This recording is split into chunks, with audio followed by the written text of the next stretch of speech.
What's going on, folks? Hope you're having a wonderful night or day. Welcome back to the party. I never know what kind of party I'm talking about. Maybe a D&D party. Anyway, I wanted to talk about Chrono Odyssey today again and talk about the monetization system and what we already know so far about what it might look like and discuss which direction they should go, or it would be great to see them go and hopefully not end up in the cesspit that is pay to win. I'm sure it's no secret that games made in both China and Korea are notorious for ending up with pay to win. They had an interview with Canon last year. It was a lot of great detail. I actually got refreshed on it yesterday. And in there, he directly asked them if the game would be pay to win, just to be upfront with us. And they said that the game is not now and will never be pay to win. Of course, we've seen developers say that in the past. Eventually, if player numbers drop or an opportunity presents itself or enough time passes, and rarely, credit where credit is due, it's just a matter of developers starting to run out of money despite their best interest. But I think more often than not, it's just developers getting greedy.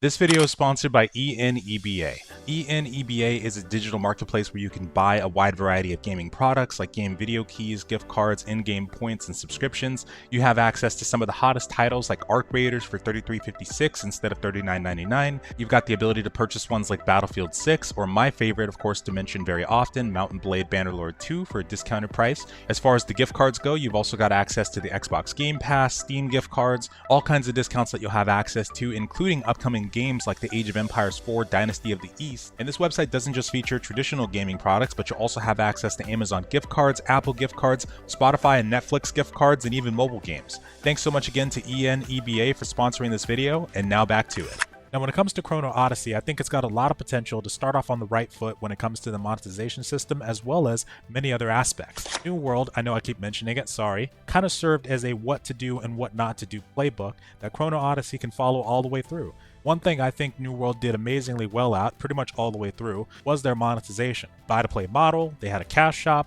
at some point they introduced a battle pass. I think Where Winds Meet has served as a confirmation that if your game's good enough, we as a Western audience would even be okay with a little bit of gacha in there. Although doing buy-to-play, cash shop, battle pass, and gacha on top of all that, that's definitely some overkill. But on top of that, when it comes to the cash shop and battle pass, I'm hopeful that the game will feature cosmetics that are good enough to warrant purchase, but not be the only cool cosmetics and outfits we can obtain in the game.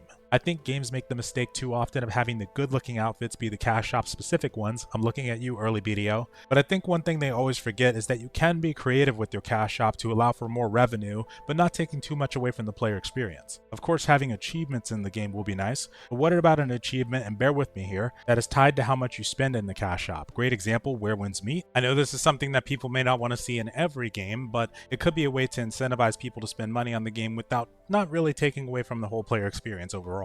Another thing, if they decide to add player profiles at any point, having player icons that are obtained in the cash shop could be another way. The design of your nameplate, custom skill effects, of course mounts for sure, custom weapon cosmetics that might also have different effects on them themselves, although maybe some of that stuff like the cosmetics for example would need to be tailored more towards the dark theme of the game. I know during the interview that Canon did, and I think maybe other places, they talked about how guilds are more of a social feature right now. They're going to be looking into what they want to do with them at a later time. But housing, not to mention guild housing, could be a big one. Being able to buy furniture through the cash shop, of course also being able to earn it in game, that would be a big avenue for sure. Also, going back to the skill effects, I'd love if that could extend to the gathering professions as well. Would love to see a custom mining pick swing, for example, but I'm sure there's a lot of other things they could do to make sure the cash shop is not too overbearing, but still brings them a great deal of revenue. Honestly, if things start to get real dark, they could also even incorporate a potential optional subscription. Not everybody's going to love that, but it's better than shutting the game down. But also, probably the most powerful technique that they could use in a situation like this that